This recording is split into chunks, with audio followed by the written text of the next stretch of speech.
At least once a year, I like to bring in some of my Kevin's famous chili.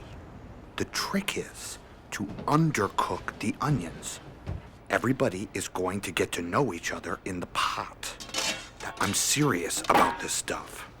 I'm up the night before, pressing garlic and dicing whole tomatoes. I toast my own ancho chilies. It's a recipe passed down from Malone's for generations. It's probably the thing I do best.